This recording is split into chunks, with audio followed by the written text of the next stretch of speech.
Hello everybody and welcome to Merodeadora Chronicles. Today I'm gonna be reviewing Glass Sword by Aveyard, so stay tuned with me.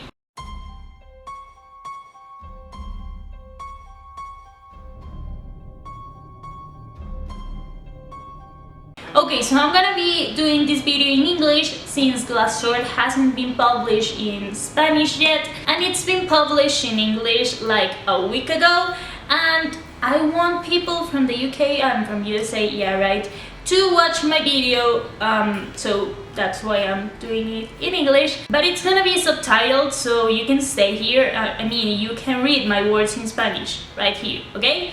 Don't leave. So I got this advanced reader copy from a girl from the United States. I was browsing through the Epic Reads Instagram and I saw this girl comment like, "Hey, I have 2 arcs of Glass Sword, does anybody want my second copy?" And I said, "Hi, I want it." So she sent it to me like for free. She's super nice, so thank you. And well, I read it, I loved it, and I fangirled, and I cried, and I screamed, and oh my god, this was a very good book. So Glass Sword picks up the story where Red Queen left it. Everybody just escaped from Maven trying to kill them, so Cole and Mare are now with the Scarlet Guard. They're trying to get away and they are trying not to be so heartbroken about Maven being the bad guy manipulated by Queen Elara, but they just thought Maven was such a nice guy and they were all fooled and they are very hurt by that, so now they are looking for revenge. Red Queen had a lot of world building because we were in a new world, in a new country, and everything had to be explained to us, but now in Glass Sword all the world building is done. Well, not all of it, but most of it, and Aveyard can focus now on action, on making epic battle scenes and very emotional ones. Now in Glass Sword we meet a lot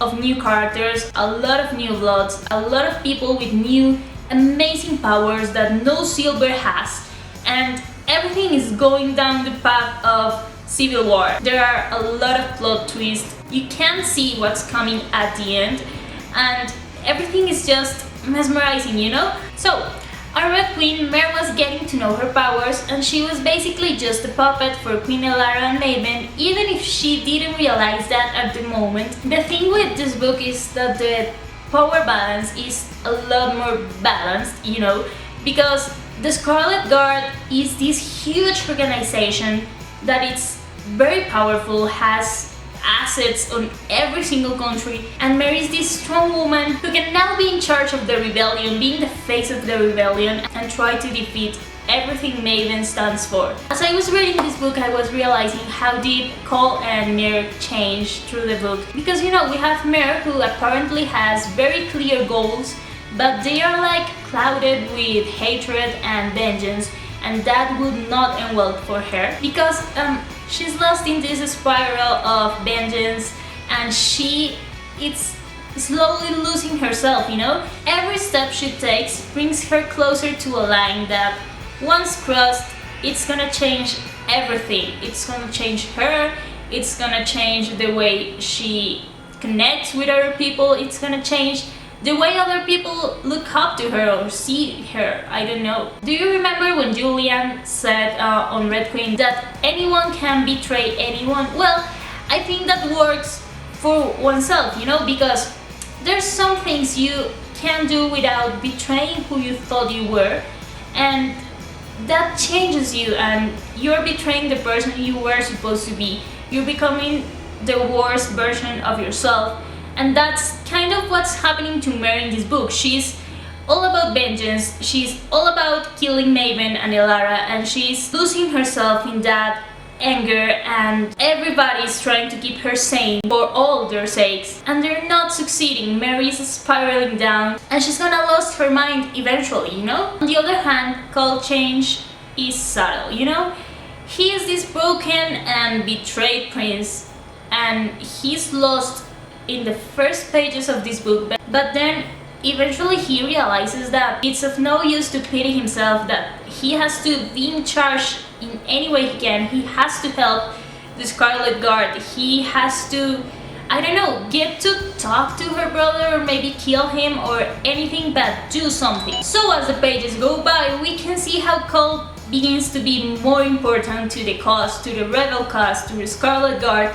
He begins training them, he helps them fly their jet, he becomes like one of the most valuable assets the Scarlet Guard has, and it's awesome to see how he blends in so well at times. I mean, people still look at him weird because he's silver, but there's this group of people who trust him, you know, and I really like seeing how Cole is the one thing keeping Mare relatively sane, keeping her from losing her mind. And of course, when you thought the awkward tension scenes between Cole and Mare were over, well, they're not, because they have these amazing talks, like really heartfelt and meaningful and heartbreaking scenes. These talks are raw, full of feelings and very true. I love them because there's no proper romance in them, but it's a lot better than they just making out or doing other stuff. It's so much more real, the relationship between them that way, than in just making out and having sex all the way scenes. I really like that this book wasn't focused entirely on romance, but on an imminent civil war, on silvers fighting silvers, on red fighting silvers, on everyone fighting everyone, on the strengthening of the rebel cause, on the discovery of new allies, on the discovery of new bloods. I mean, I'm the kind of person who loves romance in books, and I would love for Mare and Cole to have these cheesy, beautiful moments of I love you and you love me too and let's make out and all that stuff, but it just doesn't fit this book, this particular book, and the mood of this book and the scenery of this book. It just doesn't fit there.